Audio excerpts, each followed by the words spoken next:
हमारे खुदावंद यीशु की अंजील मुकद्दस मत्ती के मुताबिक उसका 13वां बाब 54 से 58 आयत तक। एक दिन यीशु ने अपने वतन में आकर उनके इबादत खाने में उन्हें ऐसी तालीम दी कि वो सब हैरान हुए और कहने लगे कि ऐसी हिकमत और मौज़े उसने कहाँ से पाए।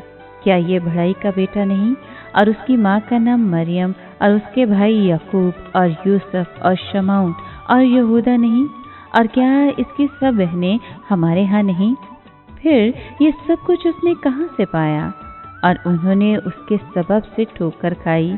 लेकिन यीशु ने उनसे कहा कि नबी अपने वतन और अपने घर के सिवा और कहीं बेइज्जत नहीं होता।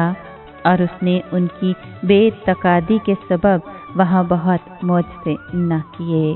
पाक कलाम के पढ़े और सुने जाने पर खुदावंद की बरकत हो। खुदा का शुक्र हो। अजीज दोस्तों, यीशु अपने शागिर्दों के हमरा अपने वतन नासरत में वापस आया। यहाँ वो बतौर बड़ाई काम करता रहा था। वो सबत के दिन इबादत खाने में तालीम देने लगा। लोग हैरान हो गए और उसकी हिकमत और मौज़ों का इनकार न कर सके, मगर वो किसी सूरत उसे खुदा का बेटा मानने को आमादा न थे। वो उसे वही बढ़ाई और मरियम का बेटा ही समझते थे। अगर वो एक फातेह हीरो की तरह नासरत में वापस आता तो वो उसे खुशी से कबूल करते, मगर वो फरोतनी और इनकसारी के साथ आया। इस सबब से उन्होंने ठोकर खाई। ये देखकर यीशु ने कहा कि नबी अमूमन अपने वतन से दूर ज्यादा इज्जत पाता है। उसके रिश्तेदार और दोस्त इतने करीब होते हैं कि उसकी शख्सियत या खिदमत का सही अंदाज़ा नहीं लगा सकते, न उसकी कदर कीमत को जान सकते हैं। खुदा के लिए खिदमत करना जितना अपने इलाके या घर में मुश्किल होता है और कहीं नहीं होता। लोग खुद नासरियों को भी हकीर समझते थे।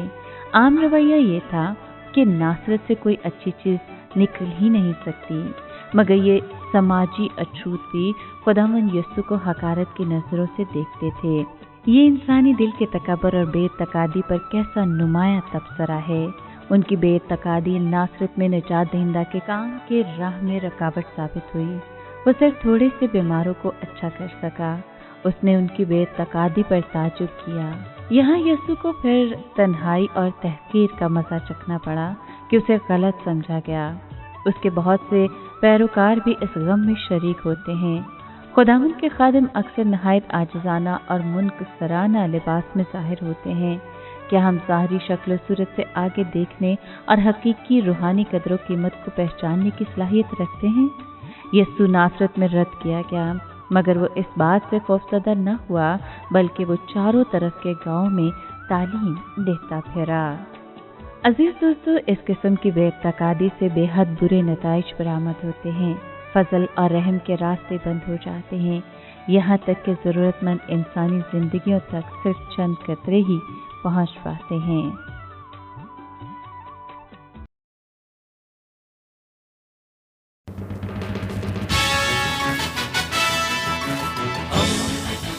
दोस्ती का पैगंबर, रेडियो वेरितास एशिया।